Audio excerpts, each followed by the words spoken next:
coast to coast, USA.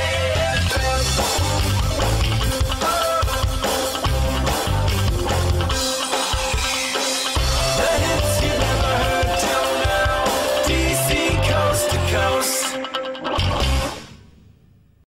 DC Coast to Coast presents Cookin' in the Kitchen with your host, Stephen Paul Cunningham from Boomjang Records on the USA FM and live stream, where you'll meet some of the greatest indie music artists from the UK as they perform and talk about what's happening in their musical world. And now, here's your host with today's guest on Cookin' in the Kitchen from the United Kingdom, Stephen Paul Cunningham.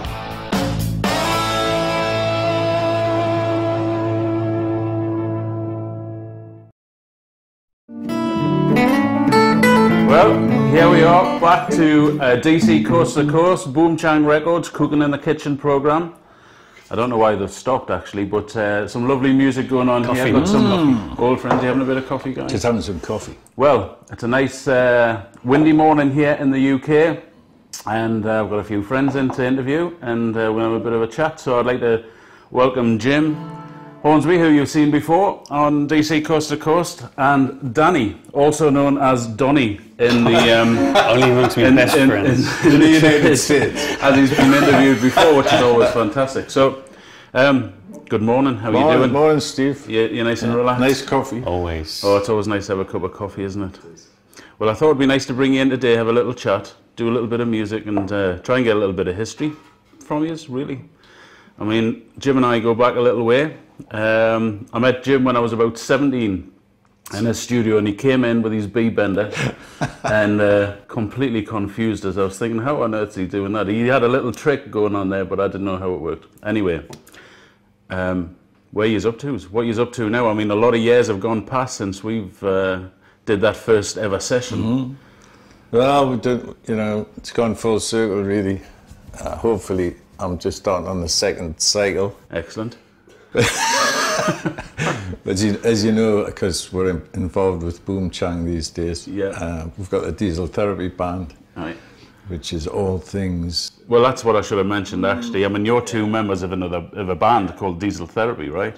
When did that start? Ooh, 10 years ago now. 10 years ago, right? 10 years, So, amazing. Yeah.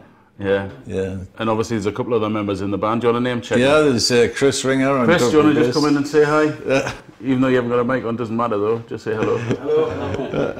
Nice Chris is playing lovely bass, double bass Double when he bass, can, and electric bass as well. And then who else is in the band? Duncan Tyler. Come on, Duncan. Come on, Duncan. Come say Looks hello. like Duncan's connected to something. I think he's I think doing his homework or something. I think he's connected to the national grid. Is he? he's got something plugged into his ears and he's listening to it. I think he might be doing his homework there, but I'm not sure. So so that's Diesel Therapy. That started. How come yous met? Well, we used to hang out in a music shop in Newcastle on a Saturday morning. I did a bit of teaching in there, and there was gaps, you know, people wouldn't turn up, but being a Friday the night before, me and Danny would just sit around playing Duane tunes mostly, but in a sort of bluegrass style. Right. Which is probably what we're going to do in a minute. Right. And it became more and more often, you know, and then we started to visit each other and play tunes. Then we started to write songs, and then it became like, we'll have to put a band together, which we did, and then we did the first album, The Turf House, and it just kept rolling on from there. Yeah. It's quite interesting. The northeast of England seems to have quite a rootsy type of music about it, doesn't it? We had the Kentucky Cowtippers in yesterday, which are young guys playing bluegrass. Yeah. Now you're saying you connected through bluegrass. I wonder what the connection is there, why it's in the northeast. I've always had a theory that it was to do with the drone in music, you know, and that kind of music. Like on a 5-string banjo, you've got that little drone string, the G string, which rolls for everything. And I think it's akin to the Celtic, Scots, Irish thing. Yeah, there's all that Celtic connection. I really do think that has something to do with it. It's all there somewhere in there. Yeah. And it crosses over from that. It's like that album, they did a series of albums, The Chieftains, you know, which was used Nashville session players, and they played on it. It was quite an interesting joining up. Although you can't play along with it because the pipes must be slightly sharp to everything. Which is quite a neat trick, really. Well, the pipes are never in tune, I No, don't think, no. but there we go. Well, do you want to start off with a tune this morning? Yeah, and, let's do, what do you fancy? Let's do a little bit of the heel. The heel, right. This is one of Danny's tunes, Oh, this is the excellent. heel. Look forward to hearing that. 2, 3.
That was pretty fancy. That sounded fantastic. That's lovely. So, how did you get into guitar, Danny? Oh, accidentally when I think it was 7 years old, something like that. My parents obviously stuck for a Christmas present, so there's this battered up old acoustic guitar turned up. Yeah. With strings like, cheese wire and all that. But anyway, somehow managed to get a few tunes out of that. Well, well done. And good on the parents And then, being stuck for an instrument. I mean, that yeah, sounded that was fantastic it. what you just played there. And then somehow discovered this old Dwayne Eddy record in the cupboard, and that was it. Another Dwayne Eddy fan. All roads lead to Dwayne Eddy at the moment. Yeah, so the twangy guitar and silky strings and twangy guitars from him. Twangy guitar, silky So strings. there I was, that I don't know, great, yeah. trying to pick out Bally High and Moon River and all those sorts of things that sort of... Well, that's interesting. I mean, Dwayne Eddy, that leads us on to the next subject, I guess. I mean, obviously you're doing a lot of that kind of music. And have you been in touch, or is anything like that? Or? Well, the strange cycle of events, really, wasn't it? We've always referenced Dwayne Eddy in the articles, on the website and stuff. And we're not a tribute band, and we don't actually do any of his tunes, but we use his sound. It's an influence thing, Yeah, isn't it's an influence, yeah. Danny often, he's got a Dan Electro 6-string, and we've got the Gretsch. Yeah. And certain songs that really add something to the song, because there was a great production thing on the old Dwayne Eddy records. Lee Hazelwood was involved for that. And but a lot of that comes from the source sound. It's capturing that source sound, isn't Yeah. it? So it was obviously original. Yeah. well, we right. saw him, Dwayne Eddy, and he was using Richard Hawley's band. We saw him at the Sage, Sage, a couple of years Great, ago. yeah. It's fantastic sound, Just that, I mean, I had never seen him before. I've always loved the records. And, I was just like a little kid, So we went down the front row and, yeah, more. And Danny was even worse than me, was actually photographing his effects pedals. Oh, really? Were you getting all the details and the nitty-gritty of what goes on to generate that sound? Now I'm just adopting a Dwayne Eddy pose here as we speak. That's what it is. So, and of course, follow on from that was we got this song on the new CD, the Village Green. And we used the introduction from Moving and Grooving, which is his first big hit, I think, in this country. Right. And a friend of mine is in touch with the family, the Dwayne Eddy's family, because he's been a lifelong Jack Walton, and he got in touch because we started to feel a bit like we should have some kind of permission to use this stuff. Yeah, you know? that's it. And he got in touch, and fantastically and unbelievably, they liked the stuff, and they sort of sent us a nice email back saying that Dwayne Eddy liked the stuff. He particularly liked what we're doing, and he loved the atmosphere on the Boom Chang video for the One More Time song that we did, and give us permission, really, didn't he? Just well, it's nice, you know, if you're doing something where you're taking somebody else's material, just to get that acknowledgement. And it must be great for you as fans amazing, to have some sort of response from the you know, the horse's mouth. Absolutely. Almost, sort of. I'm very generous of him, you know, didn't have to. And of course, it doesn't matter what question anybody asks me now, I just say Dwayne Eddy. Well, I think it's quite interesting. I mean, for you to come together through that independent connection. I mean, he's brought you together to make your music. Well, he had this album called Twang a Country Song, and that was like a pivotal album for me, final. And it had, I think it was Buddy Emmons playing pedal steel on it, if I remember right. And it's just such a great album, you know. Yeah. And I went from there, Dwayne Eddy to Chet Atkins, and then right through the whole thing, you know. So you've gone through the whole backbone of the country scene, and I mean, country's your passion, isn't it? Well, it has been in the past. I think I'm a little bit more eclectic. It's a sort of, you know, it's not so Western these days. Country covers a lot of stuff. You've got its roots, they call it roots music now. Yeah. And I just like real stuff that comes from, you know, I like Cajun music, for instance. Yeah. And Danny likes Western I like swing. Cajun food, as you can Yeah, say. me too. But, and I love Cajun music, and I like Western swing, and all the spin-offs, you know, Chip Taylor, people like that, who are writing great songs. I mean, you don't get to hear this stuff, obviously. you get a lot of music out of 3 chords. Well, that's what they say, isn't And there's it? a lot of melodies there, isn't there? Which is, there's some beautiful melodies within country music. I mean, I love it. You mentioned pedal steel there. That's quite a complicated instrument. Yeah, Or it looks it. I had about a 15-year fight with a pedal steel guitar. And I think the danger with pedal steel is I was trying to play it like Buddy Emmons, and really people actually, what the public like is the very much simpler version of pedal steel, you know, the whine and the slides and that. I like them harmonically sounds. Oh, I love that, yeah. You know, the it's harmonics, quite distant, isn't it? And that goes right back to Slim Whitman, doesn't it? Oh, yeah. Well, my mother had Slim Whitman records. You know. Well, I used to remember playing Slim Whitman tunes when I was a young boy, like, and got into that sort of stuff. So what do you fancy playing us next? Do you fancy another song? Yeah, let's do, but this is a song about a music shop, and there can't be too many of them around. No. It's a bit long, so we'll just do a snippet. Snippet of it, yeah. 2, 3, 4.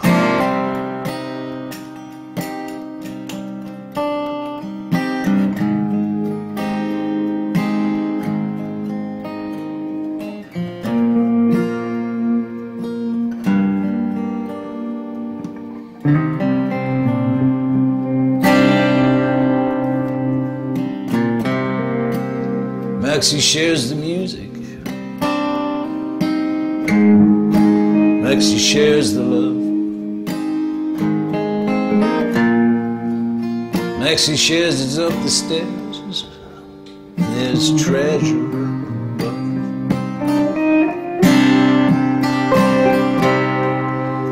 You might play some jazz out there. You might learn a chord. Turn your head to Dixieland, something you can't afford. Maxie shares the music. Maxie shares the love. Maxie shares us up the stairs. There's treasure.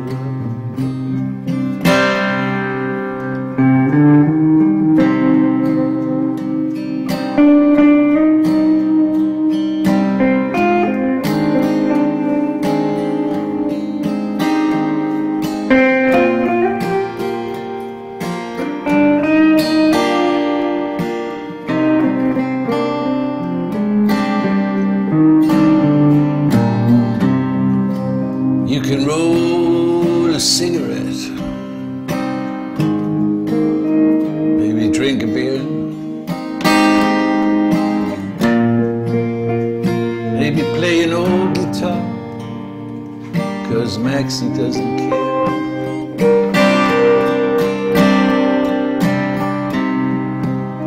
Maxie shares the music. Maxie shares the love. Maxie shares us up the stairs. There's treasure up above.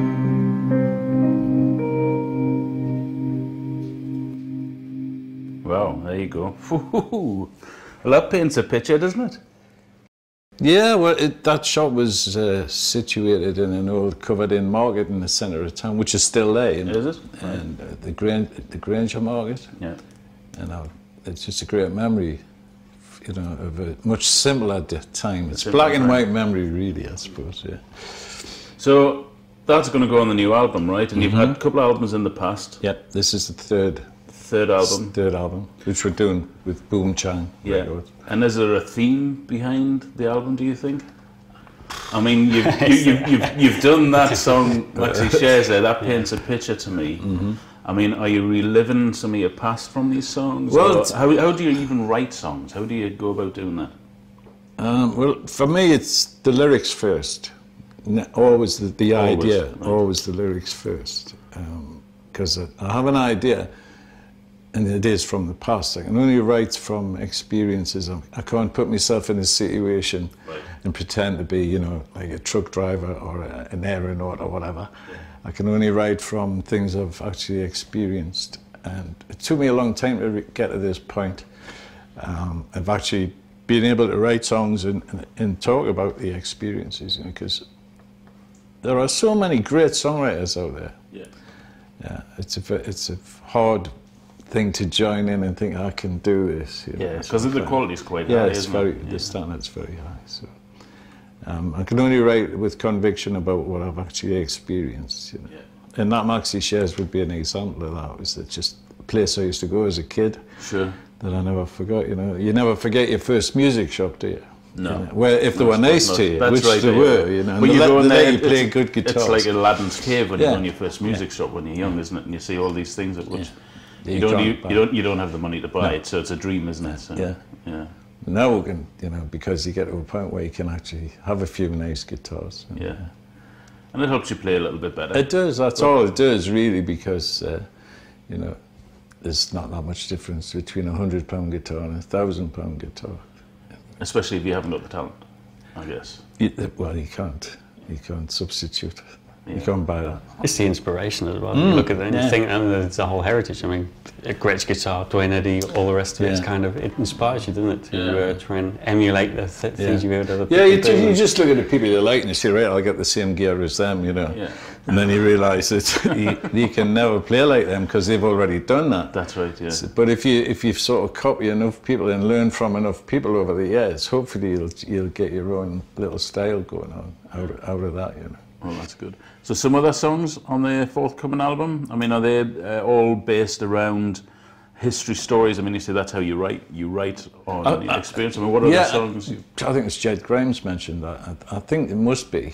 There's quite a lot. There's a song on there about Dennis Corson, who was the singer in McGuinness Flint, who was like an unsung Geordie hero, if you like, because he went from Benwell and he made hit records, and you never hear Dennis mentioned, you know. Sadly, he died a few years ago. And there's the Maxie Shares song, and what else? There's a few sort of more fun things in there. Let Your Last Check Bounce, which was just a... Let Your Last Check Bounce is a Western swing song, and it was inspired by a friend of mine from Canada who I was just having coffee with him, and you know, we're not spring chickens anymore, and I was asking him what he was going to do with the time he had left. And he said, my accountant says, Keith, travel and let your last check bounce. And he just gave me that song. The line, That line there, and I said, I'm going to write a song with that title. Can we hear it now? Just a bit of it. We could do a bit of it. It was the idea, wasn't it? And we said, this is a brilliant Western swing song, you know, how come nobody's ever done this before? I said, could you done this before? I mean, it was good. And then kind of we set this, I don't know, daft evening and over a bottle of wine trying to come up with You know, The riff. riff, It's you know, interesting. riff that will go with, you know. and, That's how it great works. fun. You know, we had the idea. I wrote a few lyrics. Danny had this great guitar riff, and then we harmonized it. And then I thought, this is, you know, this has got legs. So you finish it. You start developing, Yeah. you get to the end of it. Yeah. And some names it doesn't make the, you know. That's it. Well, you you've know, tried it, and then but we'll play a bit. go on, then let's hear a bit of that. 1, 2, 1, 2, 3.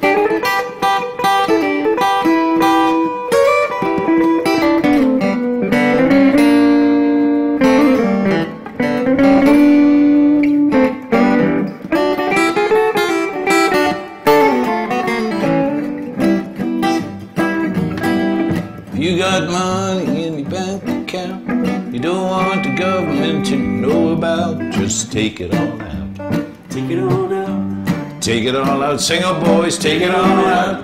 Take it all out. Brother, let your last check bounce. Be singing, Pauline. If you've been stashing your dough away, if you've been saving for a rainy day, just take it all out. Take it all out. Take it all out. Take it all out. Take it all out. Brother, let your last check bounce. If you don't want the revenue to take your cash away, open up your bank account and give it all away. If you've been saving for a brand new car and you know your dough won't stretch that far, just take it all out. Take it all out. Take it all out. Take it all out. Take it all out. Brother, let the last check bounce. Yeah, harmony is the Allman Brothers.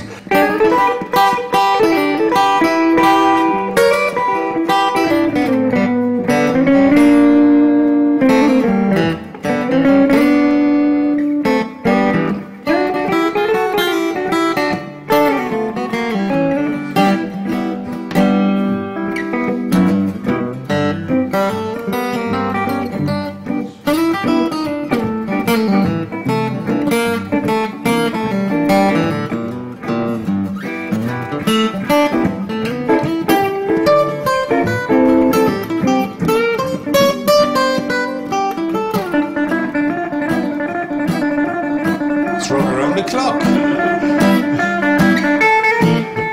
Yes, it is. Who played that solo?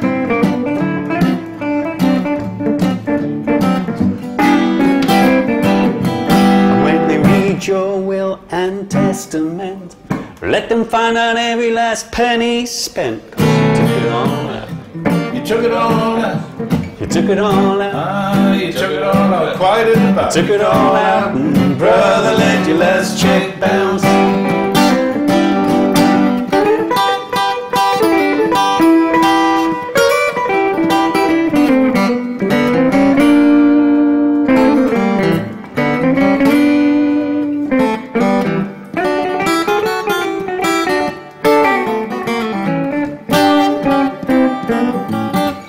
Let your last check bounce.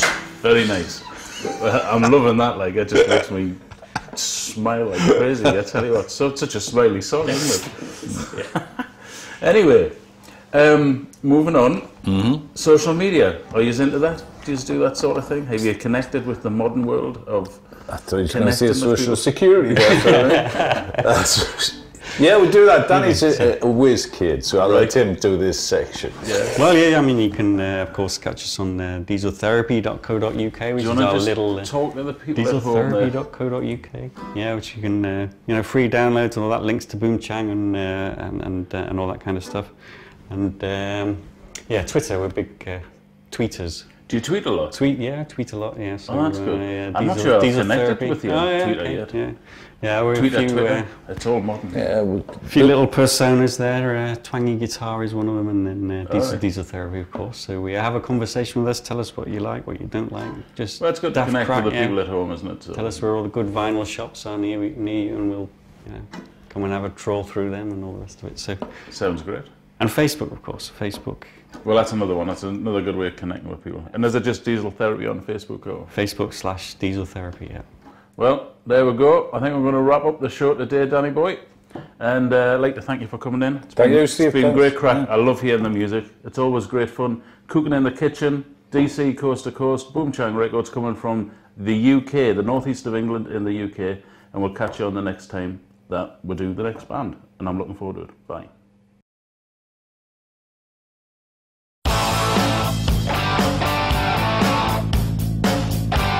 This has been Cookin' in the Kitchen with your host, Stephen Paul Cunningham from Boomchang Records on the USA FM and live stream.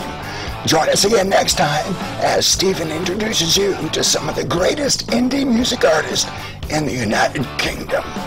Cookin' in the Kitchen is a presentation of DC Coast to Coast on the USA FM and live stream.